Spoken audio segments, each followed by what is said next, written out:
Bonjour à tous. Effectivement, Fabien m'a présenté et cette fin de journée, je voulais vous donner une information un petit peu par rapport à la fois l'aspect réglementaire des dispositifs médicaux et une norme spécifique issue de la norme ISO 9001, qui est la norme ISO 13485, qui est très connue des fabricants de dispositifs médicaux parce qu'ils l'appliquent depuis de nombreuses années, mais qui est en train de devenir un référentiel pour les différents autres acteurs.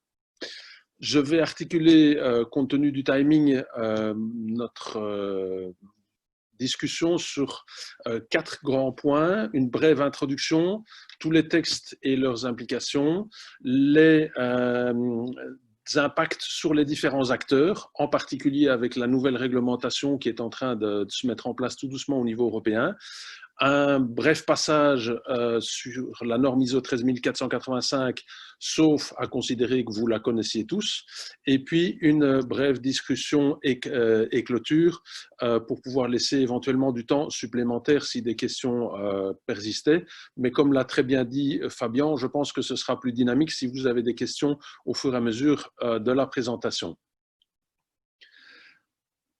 Pour commencer, je voulais éventuellement vous poser la question, parce que je suis plus souvent avec des fabricants qu'avec des sociétés dont vous êtes membre.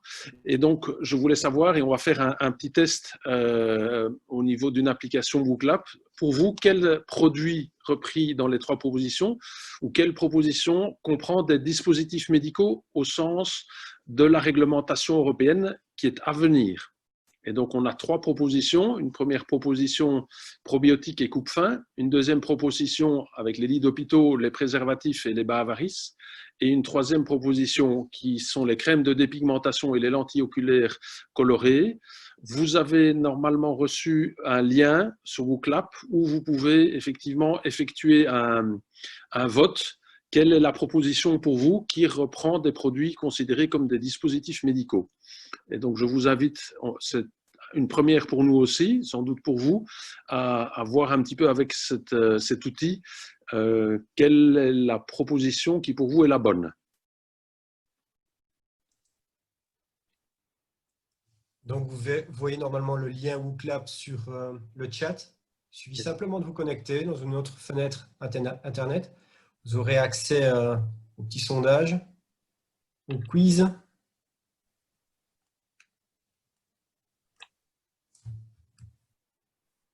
Donc là, je pense que nous avons déjà 3 personnes qui ont voté. Est-ce que ça va pour tout le monde? 5 personnes, 6 participants.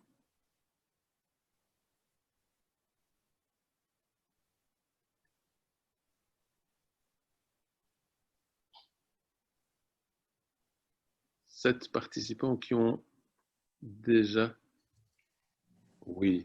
Donc, en fait, par rapport à ce que nous voyons, et je pense que vous devez normalement, ou vous pourriez le voir, dans les 3 propositions, la proposition effectivement valable, ce sont les lits d'hôpitaux, les préservatifs et les bas avarices. Tout ça pour effectivement introduire le sujet des dispositifs médicaux, qui est un domaine extrêmement vaste, très variable, avec tout le temps des nouveaux produits, avec des catégories de produits qui sont à certains moments de l'histoire dans les dispositifs médicaux, comme les probiotiques, qui peuvent être considérés comme des dispositifs médicaux, mais qui pour la prochaine législation ne le seront plus. Et d'un autre côté, des lentilles oculaires, quand elles sont colorées pour le fun, ne sont pas des dispositifs médicaux, mais quand elles ont une visée corrective, sont considérées comme des dispositifs médicaux. Et la majorité d'entre vous étaient d'accord avec cette proposition 2 qui reprend les différents dispositifs médicaux qu'on a l'habitude de classer en 4 catégories. La classe 1 qui sont les dispositifs médicaux de base avec des très faibles risques pour la santé de la population ou des patients. Classe 2A, 3, classe 2B, 2 classes un petit peu différentes suivant le degré de difficulté. On peut voir là-dedans, par exemple, les lentilles oculaires et les lentilles implantables. Et puis la classe 3, qui sont toutes les prothèses, tout ce qui touche les dispositifs médicaux, plutôt, on va dire, touchy, qui sont les classes les plus risquées, les plus surveillées par les autorités. une définition au niveau effectivement de la réglementation sur les dispositifs n'est pas dispositif médical qui veut. C'est tout instrument, appareil, équipement logiciel, matière ou autre article utilisé seul ou en association, y compris les logiciels destinés par exemple par les fabricants au niveau radiologie, pour être utilisés spécifiquement à des fins de diagnostic et ou thérapeutique est nécessaire au bon fonctionnement de l'appareil, destiné par le fabricant à être utilisé chez l'être humain. Et donc, c'est à la fois une définition très large, mais qui est détaillée dans la réglementation européenne avec d'autres éléments ultérieurs dans le texte, qui définit très clairement quel produit peut être considéré comme étant impacté par cette législation européenne. Et dans les textes, je passe un peu sur le deuxième point. Vous voyez ici que j'ai fait sous forme de pyramide. Le premier texte ou les premiers textes les plus importants, ce sont les textes qui sont rédigés par continent et qui, chez nous, au niveau européen, sont la directive 93-42 actuellement et le futur règlement européen 2017-745, avec des noms très techniques, mais qui sont les textes chapeaux réglementaires qui réglementent et qui contrôlent tout le système dispositifs médicaux au niveau européen. Ces textes sont traduits par pays et transcrits dans les différents pays, avec entre autres en Belgique l'arrêté royal. En France, c'est le Code de la santé publique. De là, et parallèlement à ça, on a des normes générales ou harmonisées, comme la ISO 9001, comme la ISO 13485, ou des normes électriques, toute une série de normes souvent liées à l'ISO, à l'organisme ISO. Vous avez ensuite toutes des normes techniques par secteur, par exemple la stérilisation, l'emballage, le métal pour les forges ou les implants. Et en dessous de ça, à la base de tout, vous avez le système qualité que chaque entreprise, surtout les fabricants jusqu'à présent, mais les autres acteurs vont devoir implanter. C'est un système de qualité sur base de l'ISO 9001 qui sert en fait aux autorités, aux fabricants, aux organismes de certification à vérifier la conformité à la fois de votre système et des produits par rapport aux exigences réglementaires européennes. Donc c'est sous forme pyramidale, mais c'est aussi une boucle pour dire que l'ensemble des textes, des normes et de vos documents en termes de système qualité, tout est lié avec un seul but, vérifier la conformité des produits pour la sécurité et la santé des patients au niveau de la mise sur le marché de ces dispositifs au niveau de l'Europe. Je vous en parlais, il y a un nouveau règlement européen qui est la conséquence de l'affaire des prothèses mammaires PIP, qui est pourtant déjà ancien puisque c'est 2010, qui vient d'entrer en application normalement en avril 2020 et qui est décalé à cause de la Covid. Mais ce règlement va avoir un certain nombre d'impacts non négligeables sur les fabricants et indirectement sur les autres acteurs. C'est un règlement qui définit toutes les obligations pour mettre sur le marché les dispositifs. C'est aussi effectivement un texte qui définit qui contrôle qui et comment ça se passe. C'est un document qui fait à peu près 360 pages. Tout n'est pas intéressant. Et pour vous, participants ce soir, puisque j'ai vu un petit peu qui participait, vous ne serez impacté qu'à la marge par rapport à votre fonctionnement, mais cette marge est souvent fort contraignante parce que vous êtes en lien avec toutes les autorités pour les dispositifs médicaux et j'y reviendrai. Dans le texte, j'en parlais, il y a des obligations de prudence pour les nouveaux acteurs dont on va parler. C'est aussi un objectif de faire une base de données de tous les dispositifs mis sur le marché européen, c'est-à-dire vraiment un contrôle renforcé, un UDI qui est un identifiant unique pour chaque dispositif que vous trouverez sur tous les dispositifs que vous les utilisiez en hôpital, que vous alliez en pharmacie, chez les distributeurs ou autres. Il y a une volonté de l'Europe d'avoir un identifiant unique. On a un champ d'application qui a été étendu et clarifié. Il y a une volonté du législateur et de la Commission européenne de vraiment faire une régulation au niveau du secteur des dispositifs médicaux avec une évaluation renforcée au niveau de tous ces dispositifs préalablement à leur mise sur le marché, donc à la vente sur l'Europe. Et certaines pratiques nouvelles sont encadrées, elles ne l'étaient pas au préalable. Un troisième point qui est important, c'est quels vont être les impacts et sur quels acteurs. Deuxième petite question, vous avez sans doute déjà entendu parler de ces acteurs et je voulais clarifier avec vous qui sont les acteurs qui vont être concernés par ces changements avec une législation relativement ancienne, la directive qui date de 1993 et qui a été adaptée, et le nouveau règlement qui a été publié en 2017 et qui va rentrer en vigueur pleinement dans le courant de l'année prochaine avec des impacts sur différents acteurs. 3 propositions. Les fabricants et les distributeurs pour la proposition 1. Deuxième proposition, les fabricants, les distributeurs et les mandataires qui représentent des sociétés extérieures à l'Europe. Troisième proposition, les fabricants, les distributeurs et importateurs, les mandataires, les sous-traitants et les utilisateurs. Parmi ces 3 propositions, une est bonne et donc je vous demande de participer comme tout à l'heure à cette application et je vois que vous êtes déjà, je pense, en train de participer.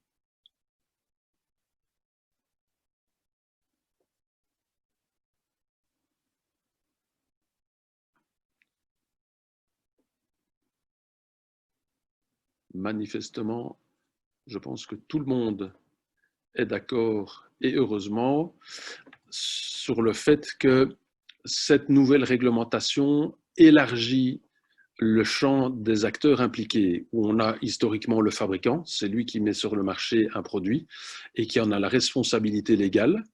On avait effectivement les distributeurs, ça c'est historique, on a rajouté la gamme des importateurs qui est connexe aux distributeurs, c'est-à-dire on a vraiment toute la chaîne de distribution qui est impactée dorénavant.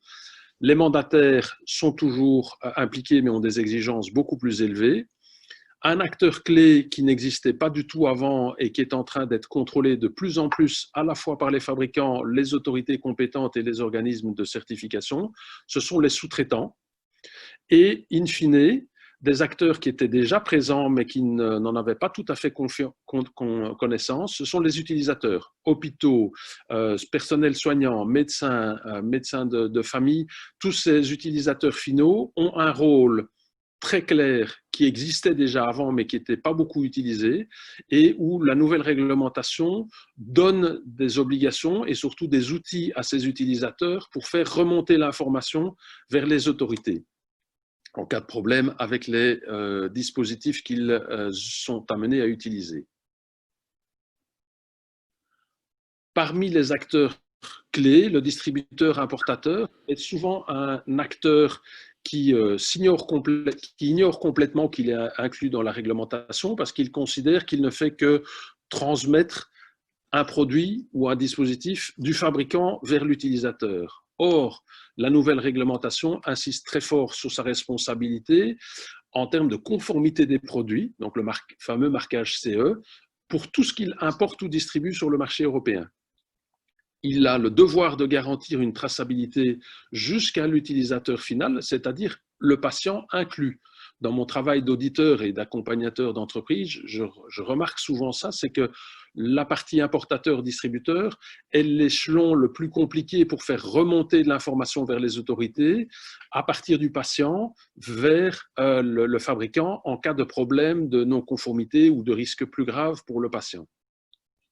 C'est un acteur clé dans la vigilance et au niveau de la santé publique. Le règlement insiste beaucoup sur le fait que le distributeur doit prendre conscience de ce rôle-là. Pour ce qui est du domaine belge, la FNPS, dans ses contrôles en 2016-2017, a d'abord contrôlé tous les distributeurs et importateurs avant d'aller inspecter les fabricants. C'est quelque chose à garder en tête. Le distributeur, peut-être pour clarifier qui c'est, ça peut être effectivement le gros importateur belge qui importe des produits d'autres pays européens, voire d'autres pays mondiaux, mais c'est aussi le distributeur régional, voire même certaines pharmacies ou grosses pharmacies qui importent directement ou qui distribuent directement certains dispositifs. Il faut savoir, et comme je l'ai dit, que le distributeur est de plus en plus en ligne de mire des autorités parce qu'il brasse un nombre plus important de dispositifs que chaque fabricant individuellement. Un rôle dans tout ce qui est remontée des informations pour les dispositifs médicaux falsifiés. Ça a l'air marrant, mais comme pour le reste, il y a des dispositifs médicaux falsifiés. Les exemples de masques de type chirurgicaux que nous avons eus depuis quelques mois en est un exemple récent. Parallèlement à ça, on a aussi des produits qui ne sont pas des dispositifs médicaux, mais qui sont néanmoins importés comme tels. Et en tant qu'auditeur, j'ai déjà eu l'occasion de faire les remarques à l'un ou l'autre fabricant sur le fait qu'il, parallèlement, il importait aussi des produits qui n'étaient pas des dispositifs. Donc, vraiment un acteur clé qui a des obligations de plus en plus formelles vis-à-vis des autorités. Autre acteur très important qui jusqu'à présent était impacté mais indirectement, c'est le sous-traitant en tant que bras du fabricant, c'est-à-dire un acteur qui fait tout ou partie d'un produit. Il n'est pas fournisseur de services, comme les transporteurs par exemple, où je viendrai par après. Il est vraiment acteur en tant que producteur ou fabricant, entre guillemets, d'une partie du produit, du dispositif.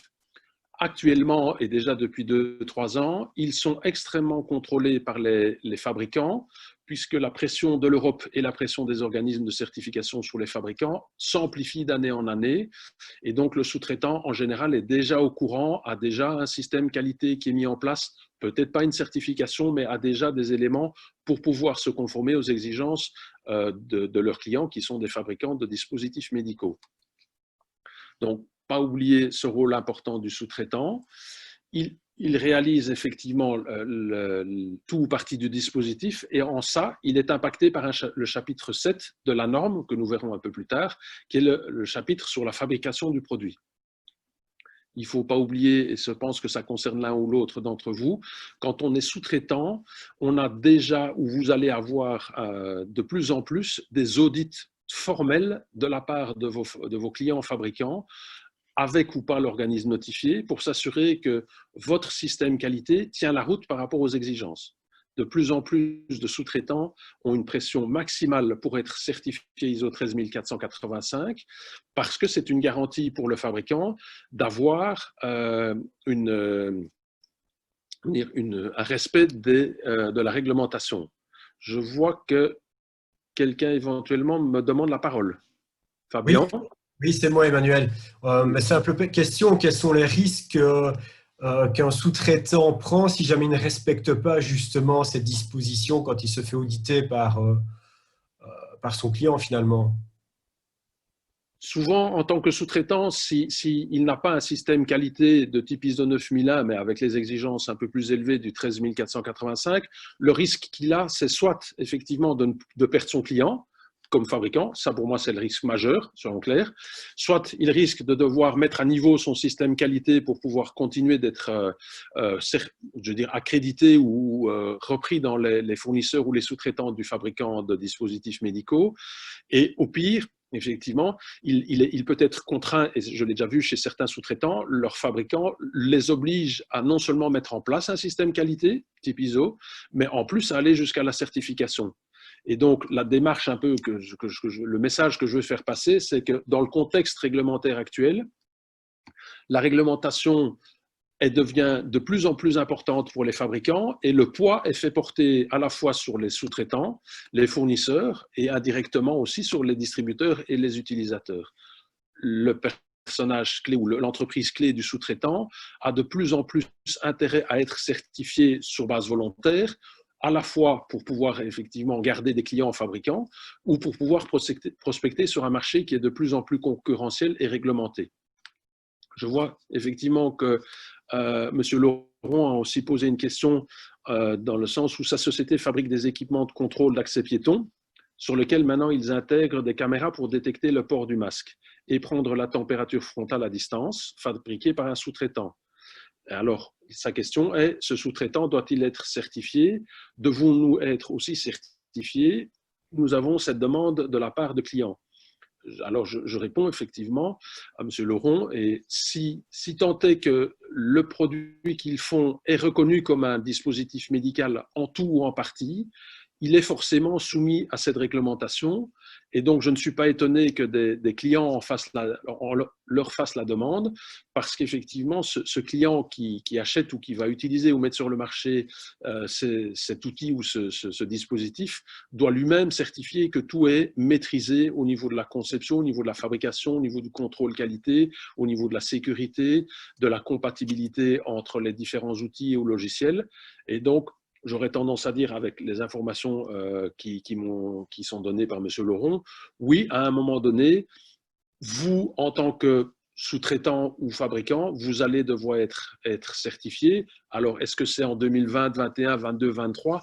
Ça, je ne sais pas vous le dire. Ce que moi, je vois sur le terrain, oui, oui. Donc, ils sont déjà ISO 9001, mais pas encore 13485. Donc, ici, pour vous, dans votre cas de figure, c'est un upgrade d'un système qualité qui existe déjà. C'est plus facile, la marche est moins grande ou il y a moins de marche, mais c'est vraiment quelque chose que moi, je constate en tant qu'auditeur, cette pression qui est faite sur les sous-traitants pour pouvoir upgrader l'existant ou pour pouvoir mettre en place un système pour garantir une conformité des produits, et derrière la conformité, c'est la sécurité et la performance des dispositifs. C'est ça la volonté du législateur, c'est garantir que ce qui est mis sur le marché est sûr et fiable et performant par rapport à ce qui est attendu. Monsieur Laurent, j'espère que j'ai répondu à votre question, sinon je reste disponible un peu plus tard si c'est nécessaire. Donc, OK.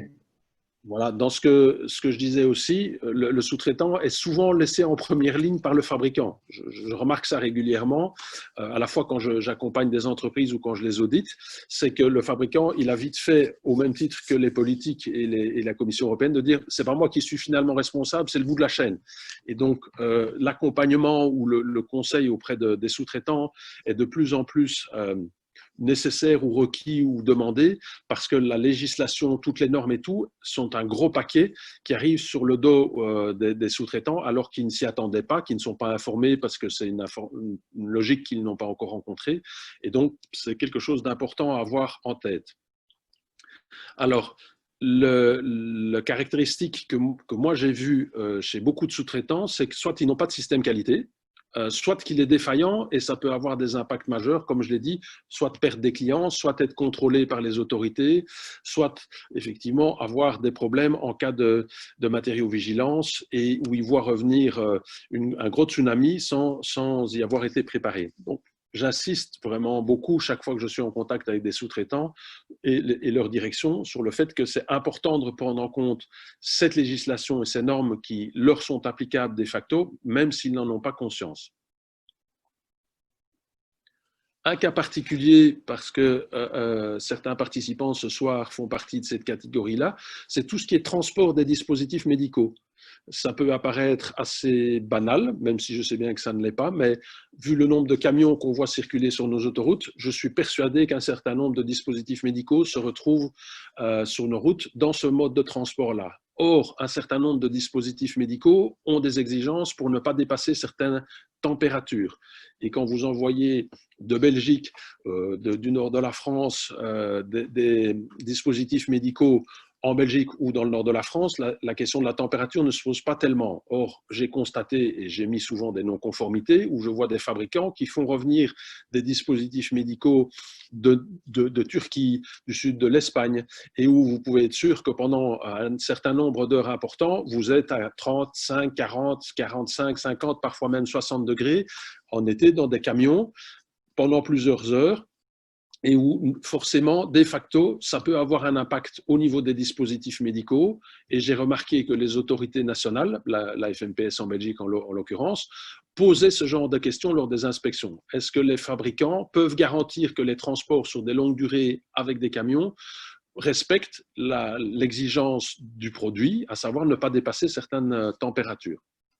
Donc vraiment, un acteur qui peut apparaître fournisseur tout simplement et pas un sous-traitant, mais qui a des obligations de plus en plus importantes et bien souvent, le fabricant leur demande de démontrer, et je sais que ça existe parce que j'ai déjà vu le cas, de démontrer le maintien d'une température acceptable ou contractuelle durant tout le trajet et le stockage temporaire chez le transporteur.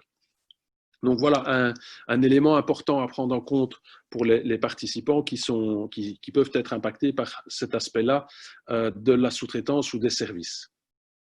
Un acteur important que je connais bien parce qu'au départ, moi, je suis infirmier, donc historiquement, je suis un utilisateur de dispositifs médicaux, ce qui enrichit ma collaboration comme accompagnateur ou auditeur avec les ingénieurs ou les entreprises. C'est vraiment cet utilisateur hospitalier.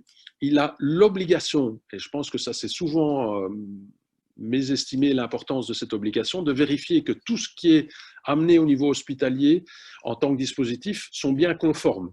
Et donc, il y a la vérification du marquage CE, mais aussi derrière voir si la société tient la route, existe réellement. J'ai vu en tant qu'expert pour le ministère luxembourgeois de la Santé un certain nombre de cas de produits qui étaient vendus au Luxembourg et qui n'auraient jamais dû se retrouver là-bas. Et donc, il y a une question de formation, de surveillance de la part des structures hospitalières qui est importante à faire. La plupart des hôpitaux, les pharmaciens ou les responsables hospitaliers du matériel en ont conscience, mais il ne faut pas oublier que la nouvelle réglementation va enfoncer le clou encore plus. Donc, la structure hospitalière doit aussi garantir que le contrôle des dispositifs utilisés ou placés par leur personnel et ou les patients soit bien utilisé de façon telle que voulue par le fabricant, qu'il n'y ait pas des problèmes de conservation ou d'abîmer l'emballage, par exemple, lors du passage dans la structure hospitalière. C'est aussi un acteur clé de remonter des informations sur les problèmes de sécurité par rapport aux dispositifs médicaux. Régulièrement, c'est l'hôpital, c'est l'utilisateur, médecin, infirmier, infirmière, qui utilise les dispositifs qui se rendent compte de vrais problèmes de sécurité pour eux-mêmes ou pour les patients. Et donc, j'ai régulièrement vu des informations clés de problèmes graves ou de risques pour la santé des utilisateurs ou des patients qui ne sont jamais remontés au niveau soit des fabricants, mais plus prosaïquement vers les autorités compétentes, pour justement alerter sur ce problème-là avant qu'il y ait des dommages importants au niveau de la santé publique. Et ce que moi j'ai vu, c'est tout ce qui est réutilisation du matériel médical en salle d'opération, restérilisation, reconditionnement, où j'ai déjà été confronté à des choses assez étonnantes et nous n'étions pas en Afrique. Voilà pour les personnages clés. Il y en a d'autres qui peuvent intervenir, des fournisseurs et autres, mais les personnages ou les acteurs clés, ce sont ces trois grandes catégories. Au niveau de la norme, je ne sais pas si vous la connaissez. C'est une norme spécifique qui a été développée à partir de l'ISO 9001 pour le secteur dispositif médical. Et cette norme ISO 9001 a été augmentée de toute une série de sous-chapitres pour pouvoir justement garantir la conformité par rapport aux exigences de la réglementation. Et une dernière petite question pour vous, surtout ceux et celles qui ont déjà un système qualité. Attendez, je regarde. Ah oui, on vous a envoyé, je pense, le lien pour... S'il vous plaît? Pardon, c'est un nouveau lien. Donc, il faut que vous recliquiez, pardon, je m'excuse. Il y a un nouveau lien qui vient de vous être envoyé pour la petite application WooClap avec la troisième question et où je vous posais par rapport au processus et au système qualité. Si vous en avez déjà, ça vous dira tout de suite quelque chose. Peut-être que ça peut vous titiller parce que j'emploie des termes qui ne sont peut-être pas courants, mais j'ai trois propositions. Quelle est la proposition avec le processus le plus fondamental pour vous tous, parce que ça concerne tout le monde, et votre système qualité par rapport aux exigences qui sont en cours et à venir? Donc, nous avons vigilance et traçabilité comme proposition 1, non-conformité et action corrective pour la proposition 2, et documentation et enregistrement pour la proposition 3. Pour vous, quel est le grand processus ou bloc de processus fondamental? Je vois manifestement que les votes sont beaucoup plus partagés et discutés que pour les deux précédentes questions. C'est intéressant, même si malheureusement nous ne pouvons pas échanger en in vivo, ce qui est toujours plus enrichissant. Je regarde pour voir un petit peu combien de participants ont déjà donné leur avis. Je pense que effectivement, nous avons un certain nombre d'avis qui font apparaître assez étonnamment une répartition dans les trois propositions, mais où une légère majorité met en avant le processus documentation et enregistrement. Et donc, je vous confirme bien que, en tant que fondement du système qualité, la gestion de la documentation et de tous les enregistrements qui sont issus effectivement de vos activités, c'est là-dessus que les autorités, les fabricants et les organismes de certification vont venir vous contrôler, vont venir vous voir. Les deux autres grandes catégories de processus sont inclus comme éléments de documentation et d'enregistrement.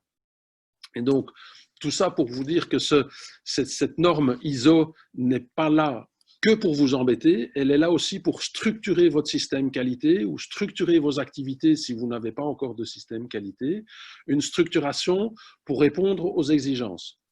Le mot-clé, c'est si vous avez une certification ISO 13485 qui est réglementaire, qui est beaucoup plus imposante que la 9001, ça vous donne une présomption de conformité par rapport à la réglementation. Ça, c'est un élément clé à comprendre, surtout sur la durée, parce que cette réglementation pèse de plus en plus sur la vie des fabricants et sur la vie de tous les autres acteurs.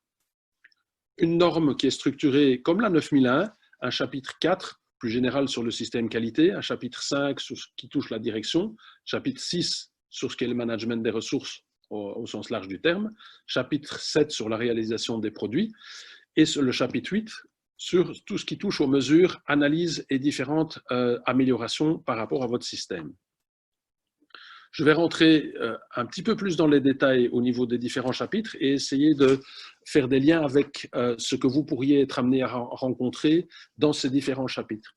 Un chapitre 4 sur les fondements du système qualité, ça décrit comment vous fonctionnez, quelle est votre organisation, quels sont les processus de gestion de votre documentation et des enregistrements, et de façon plus générale, comment fonctionne votre système de management de la qualité. Et je reviens sur les questions que j'avais un peu plus haut, vous devrez avoir à l'avenir de plus en plus de traces écrites de ce que vous avez fait dans l'entreprise pour garantir la traçabilité et les archives en lien avec les dispositifs médicaux que vous fabriquez, que vous distribuez ou que vous utilisez. En tant qu'infirmier, je ne notais pas toujours tout et je suis devenu chef infirmier un jour et j'ai dit à mes collègues que si ce n'était pas noté, ce n'était pas fait. Ils m'en ont voulu pendant un certain temps, mais c'était la base élémentaire quand on prend la tension, plus tous les paramètres ou d'autres choses. Si ce n'est pas noté, à un moment donné, il y a une perte d'information. Et dans le système de management de la qualité, c'est avec la documentation et les enregistrements, les éléments clés de tout le système. Si vous avez une documentation et des enregistrements qui ne sont pas bien maîtrisés, à un moment donné ou à un autre, ça bloque. En interne avec vos équipes, soit avec les fabricants ou les auditeurs externes, et ce qui est le pire, quand on a une inspection qui vient au niveau du ministère. Donc, un premier grand chapitre sur le système de qualité en général. Un chapitre 5 que moi j'aime bien parce que je me rends compte que bien souvent, c'est un acteur de l'entreprise qui n'a pas toujours conscience de l'importance de son rôle ou de la hauteur de son implication nécessaire pour que le système fonctionne bien, c'est la direction. Comment la direction s'implique, politique qualité, objectif qualité, mais aussi stratégie, soutien, le vrai soutien qu'on peut voir auprès des équipes, pas que le discours. Cet élément-là ou ces éléments-là sont de plus en plus vérifiés par les audits externes, par les fabricants indirectement, pour pouvoir s'assurer qu'on ait une direction qui prenne bien conscience de l'importance des enjeux qui, in fine, en bout de chaîne, c'est la sécurité et la santé des patients. On a de plus en plus des demandes de preuves que les directions sont impliquées. Faire des revues de direction pour qui sait ce que c'est sympathique. J'ai régulièrement vu des revues de direction qui tiennent la route par rapport à ce qui est demandé.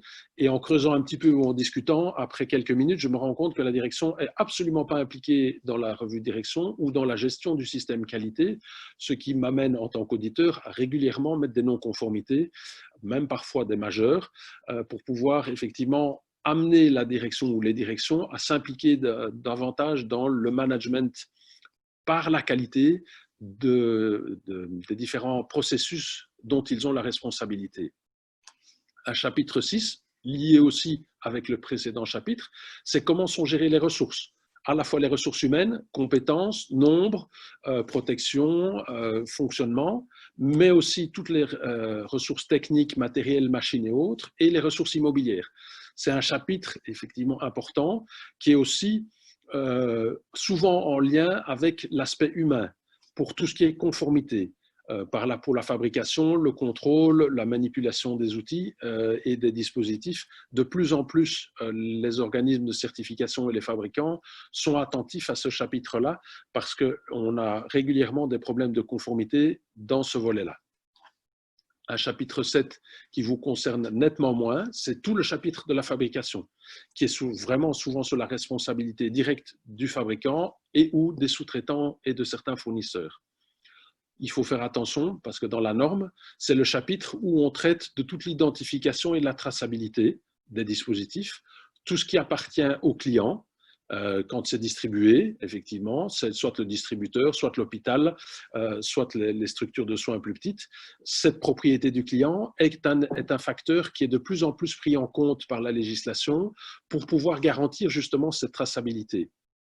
Un autre facteur important, et où je vois qu'il y a régulièrement des problèmes, c'est la préservation du produit jusqu'à l'utilisateur final. Je travaille beaucoup dans ce secteur dentaire et où on voit qu'on impose aux fabricants des normes et des contraintes extrêmement élevées et où en bout de chaîne, on a des dentistes qui, eux, ne sont pas du tout soumis aux mêmes réglementations et où la plupart des produits ne sont absolument plus ni utilisés, mais sont plus du tout conservés dans les exigences de la part des fabricants. Donc voilà, un chapitre important, mais qui vous concerne nettement moins.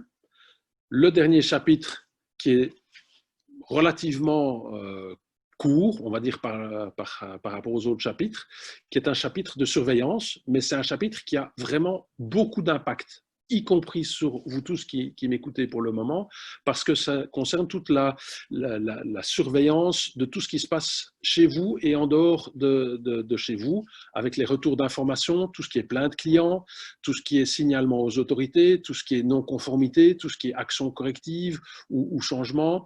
Et donc, c'est un chapitre qui est vraiment clé, en plus de la gestion de la documentation des enregistrements. C'est un chapitre qui doit bien être pris en compte par les acteurs parce que c'est là qu'on va aller chercher en tant qu'auditeur ou en tant qu'autorité lors des inspections une quantité importante d'informations par rapport à cette obligation de traçabilité et d'archivage de tout ce qui se passe dans l'entreprise en lien avec les dispositifs médicaux. Voilà un peu pour la structuration au niveau de cette norme. Il faudrait, c'est un module de formation que généralement je fais en 2-3 jours pour pouvoir expliquer la norme en détail.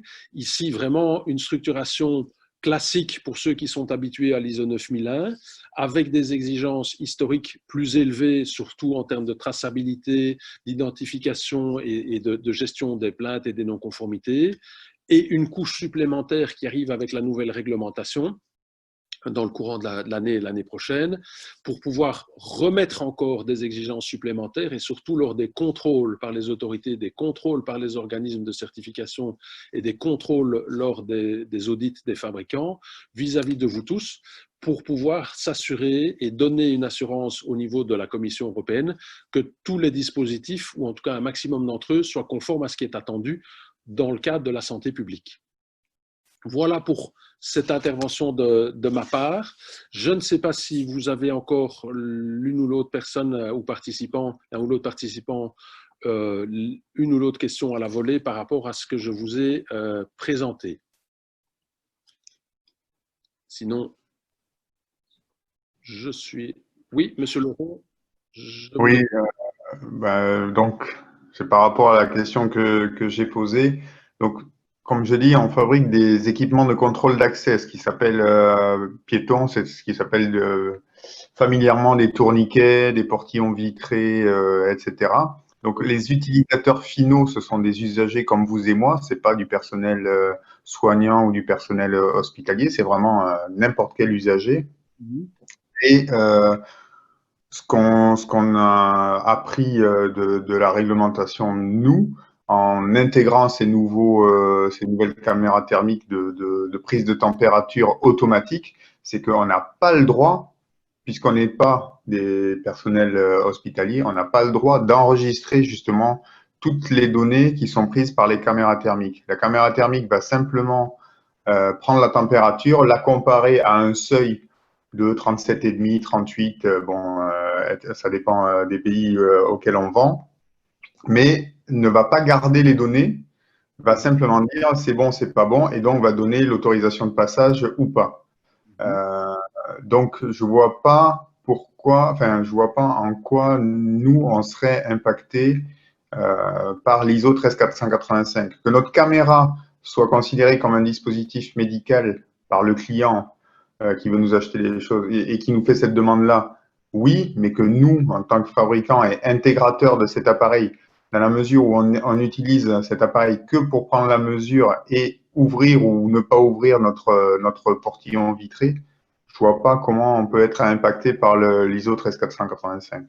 Alors, je suis content que vous apportiez ces compléments d'information et je suis tout à fait dans votre sens. Il n'y a pas de raison que votre portique, y compris la caméra, y compris le contrôle thermique, il n'y a pas de raison que ça soit un dispositif médical. Ça, je suis tout à Ouais. fait. Donc, dans votre cas de figure, avec les éléments que vous venez de fournir, très clairement, ça n'est absolument pas un dispositif médical.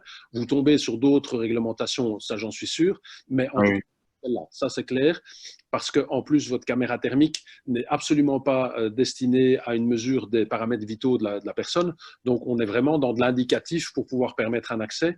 Donc, oui, effectivement, je vous confirme qu'il n'y a aucun lien avec, ou aucun lien de votre entreprise ou vos activités par rapport à cette réglementation-là, sûrement.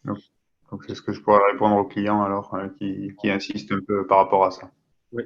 C'est Monsieur Merci. Grinson.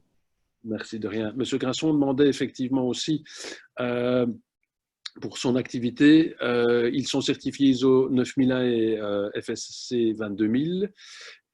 Il demandait quelle couche ajouter pour être effectivement certifié ISO 13485. Est-ce que c'est une démarche similaire au FSSC? Attendez, vous me permettez, je regarde juste un petit peu. Monsieur Grinson.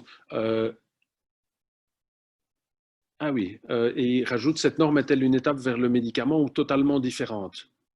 Alors, deux choses. Je ne connais pas bien les activités de la société où M. Grinson travaille. J'aurais tendance à dire effectivement que l'ISO 13485 n'est pas les good manufacturing practices du monde pharma. Même s'il y a des similarités, on est bien d'accord. C'est pas la même législation, c'est pas les mêmes référentiels normatifs, même s'il y a des croisements et même si un certain nombre d'entreprises sont à la fois GMP Pharma et ISO 13485. Dans le cadre effectivement du transport et de la logistique, je ne pense pas que vous soyez obligé d'être certifié ISO 13485 parce que vous êtes un fournisseur de services, pas un sous-traitant. Il y a vraiment une distinction en termes de terminologie et d'activité. Par contre, que vous ajoutiez, entre guillemets, une couche ou que vous fassiez, je dirais, un diagnostic ou un audit relativement rapide, mais de votre système 9001, 22000 et de voir ce qu'il faudrait rajouter, j'aurais tendance à dire de prime abord, il ne faut pas aller jusqu'à la certification, mais comme vous êtes déjà dans le food et le 9001, vous ne rajouteriez que quelques, je veux dire, sous-chapitres d'une norme ISO 13485 et vous pourriez justifier vis-à-vis de vos clients que vous avez fait une intégration des exigences supplémentaires sans aller jusqu'à la certification. Ça me semble être en l'état aujourd'hui raisonnable. Vous faites un ISO 9001, 22000 plus en intégrant ces quelques exigences supplémentaires, surtout au niveau de la traçabilité, mais elle existe déjà dans le food, plutôt dans la matériovigilance et autres. Pour moi, en l'état et avec ce que vous me donnez comme information, pas de certification, mais plutôt si vous avez une demande de client ou si vous voulez prospecter avec ce volet-là, mettre votre système 9001 à jour avec ces exigences supplémentaires qui pourraient être visualisées lors d'un audit ponctuel de quelques heures ou d'une journée pour pouvoir vous pointer ce qui est à rajouter. J'espère avoir répondu à votre question. Et pour les autres participants, je ne sais pas si l'un ou l'autre voudrait encore intervenir.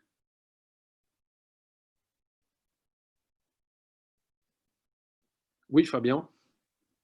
Oui, Emmanuel, est-ce que tu pourrais rappeler peut-être ou nous éclairer par rapport aux échéances à venir liées à cette norme et cette réglementation européenne? Donc, les échéances, cette réglementation, pour mettre, vous vous souvenez, la pyramide, c'est le premier étage. C'est une réglementation qui est mise en place au niveau européen par la Commission. C'est elle et l'Europe, in fine, qui est responsable à la fois de la mise en œuvre et du contrôle par après. Cette réglementation, elle est parue en 2017. Elle devait être appliquée 3 ans plus tard, c'est-à-dire en avril 2020. la Covid a fait en sorte que ça soit peu possible cette année-ci, et donc la Commission européenne a décidé de reporter d'1 an. Donc en avril 2021, cette nouvelle réglementation, qui est beaucoup plus conséquente que la précédente, sera d'application pleine et entière pour tous les fabricants et indirectement tous les autres acteurs qui sont repris dans cette réglementation. Alors, est-ce que vous allez subir, entre guillemets, l'impact de cette réglementation d'ici à avril l'année prochaine?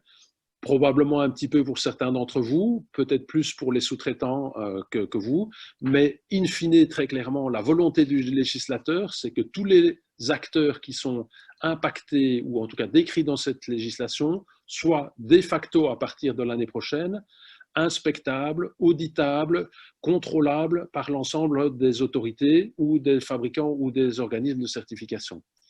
Je pense que les politiques, enfin je pense pas, les politiques ont très très mal vécu les expériences de problèmes de santé publique avec les dispositifs médicaux. La France est un exemple clé à ce niveau-là, et je suis certain, pour avoir discuté avec des autorités, qu'ils ne veulent plus que ça se reproduise.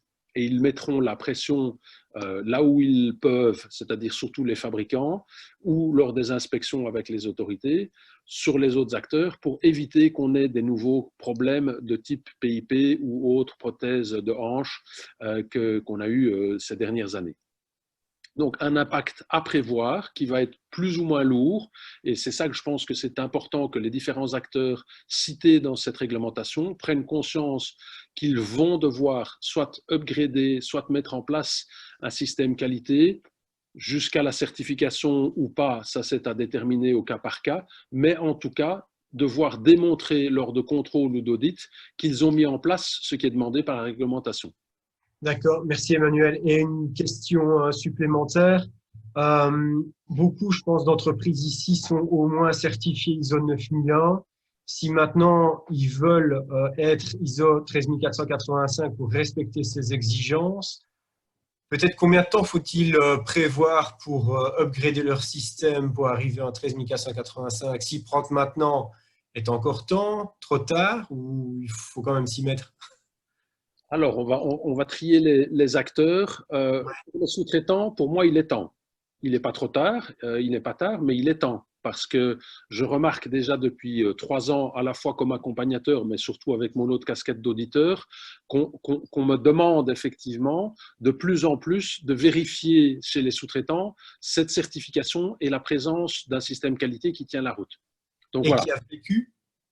S'il vous plaît? Et qui a déjà vécu un petit peu, à savoir qu'on a un petit retour d'expérience.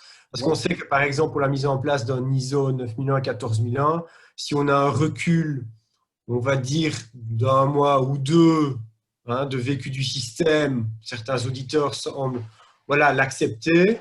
Pour un 13485, est-ce que c'est bon ou ils demandent d'avoir un recul suffisant et plus important? Par exemple, 6 mois de vécu du système. Pour pouvoir certifier un système qualité en medical device, c'est à peu près la même chose en termes de délai, c'est 2 à 3 mois. D'accord. Enregistrement pour montrer que le système a tourné. Et donc, je dirais, de façon générale, mon expérience sur le terrain montre qu'une entreprise qui n'a pas des processus trop complexes ou de support de sous-traitance légère ou de fournisseurs peut mettre en place ou upgrader entre, je veux dire, 6 mois et 9 mois. Il y a moyen d'avoir un système qui tient la route et d'envisager une certification avec une réussite de la certification. Enfin, quand moi j'accompagne des entreprises, c'est toujours pour effectivement avoir une certification la première fois. Et donc, c'est comme ça qu'un délai raisonnable de 6 à 9 mois, avec une application des équipes de la direction, est un délai raisonnable pour pouvoir y arriver. Et je disais effectivement, dans les acteurs impliqués, les sous-traitants ont intérêt à ne pas trop traîner. Les autres acteurs peuvent se poser la question et commencer à réfléchir à soit upgrader, soit mettre en place une structure ou une ossature de système qualité par rapport à ce qui est attendu par rapport à la réglementation. Mais ça leur laisse un peu plus de temps en termes, je dirais, dans le courant 2021, début 2022 pour tous les acteurs, sauf les sous-traitants, où là, il commence à être temps de se poser la question.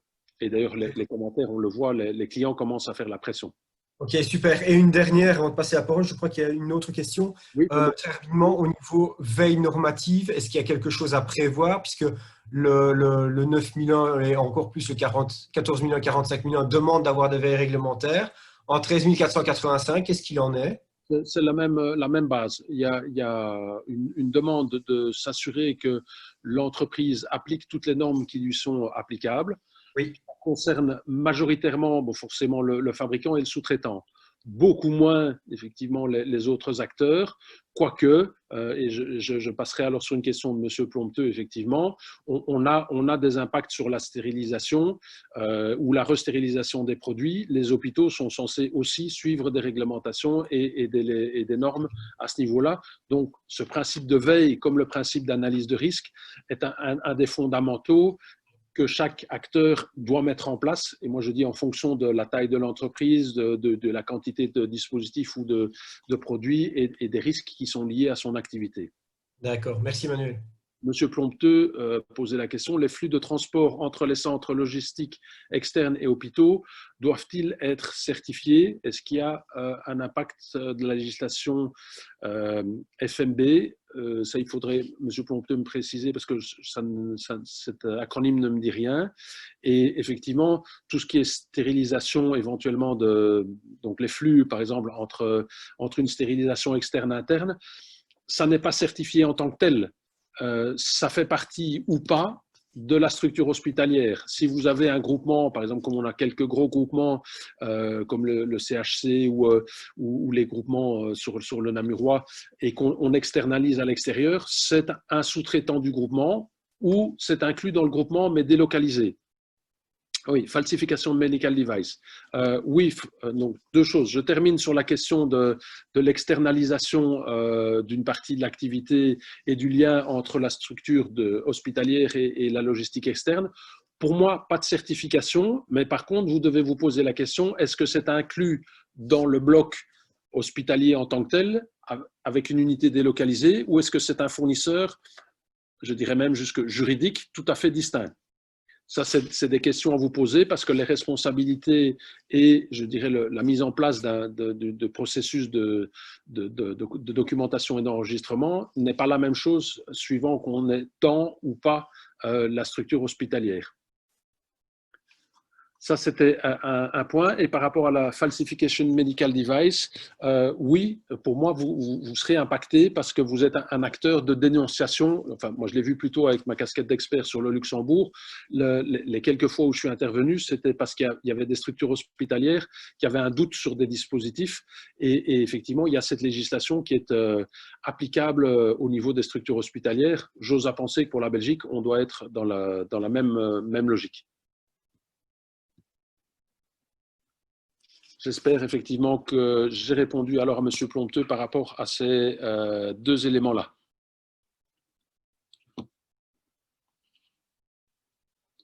Et peut-être, pour terminer au niveau de la conclusion, comme ça on reste un peu dans des timings pour tout le monde, et ça sera effectivement relativement court, ça fera lien avec ce que je viens de dire. C'est une norme, la norme ISO 13485, elle n'est pas encore imposée formellement, mais elle devient réellement le référentiel du secteur. Et donc, d'une façon ou d'une autre, à un moment donné à un autre, vous allez être impacté, plus ou moins fort, suivant votre activité, vos produits ou votre implication dans le processus. Comme je viens de le dire, ça peut s'ajouter à un système existant avec des processus spécifiques. Pas oublier qu'être certifié ISO 13485 de plus en plus, et vous vous en rendez compte, ça peut devenir un élément clé de différenciation commerciale. Ça vous permet, vis-à-vis des autorités, d'avoir une garantie de présomption de conformité réglementaire. C'est un aspect que les autorités commencent à prendre en compte, c'est sûr. Et in fine, en termes opérationnels, ça permet aux directions d'avoir une assurance qu'on a une bonne conduite des processus et que les objectifs qui ont été fixés vont être atteints. Voilà un peu, pour faire court et clair sur l'intérêt de réfléchir ou de la mise en place de cette norme au fur et à mesure dans vos structures, c'est de pouvoir tenir compte d'impératifs réglementaires qui vont vous impacter directement ou indirectement à brève ou moyenne échéance. Voilà, de mon côté, j'ai fini. Je ne sais pas, Fabien, si tu as encore un élément ou l'autre. Sinon, pour moi, je peux clôturer. D'accord. un élément ou un autre? Non, pas spécifiquement. Donc, bah, écoute, Emmanuel, je te remercie en tout cas pour ta présentation qui est toujours aussi claire, didactique et voilà. Si quelqu'un a encore une question, je vois que… je vois qu'il y a encore une question, donc tu pourras peut-être répondre. Bonjour, considérez-vous un kit ELISA comme étant un IVD? Bonne question. À chaud comme ça, je ne sais pas vous répondre. J'aurais tendance à dire que oui, mais je préfère prendre le temps de vérifier pour sûr. Et je peux vous envoyer la confirmation tout à l'heure, même si à chaud comme ça, j'aurais tendance à dire oui.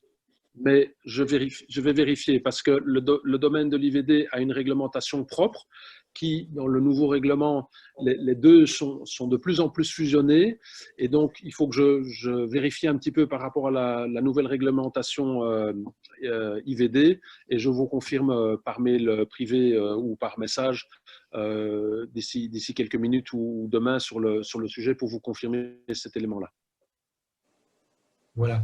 Merci Emmanuel. Écoutez, s'il n'y a plus de questions à ce moment-là, ben, je peux vous remercier encore pour votre présence. Simplement vous informer qu'il y aura d'autres mardis de l'information. Le prochain, qui devrait se tenir le 29 de ce mois-ci, traitera des systèmes de management QSE digitalisés, puisque la fonction, on va dire que les tâches du responsable, du coordinateur QSE sont de plus en plus importantes et on se rend bien compte que pour surtout les grosses structures, il devient quasiment indispensable maintenant de disposer de systèmes de management et que voilà, les grosses sociétés, les groupes veulent aller vers des systèmes de digitalisation qui permettent justement aux coordinateurs de pouvoir remplir toutes leurs tâches.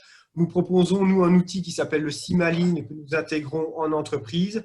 Ce sera peut-être l'occasion pour vous de le découvrir, pour voir un peu tout le potentiel de ces outils de digitalisation qui permettent vraiment de faciliter la vie des coordinateurs QSE, de pouvoir communiquer, mais aussi de gérer leurs différentes tâches.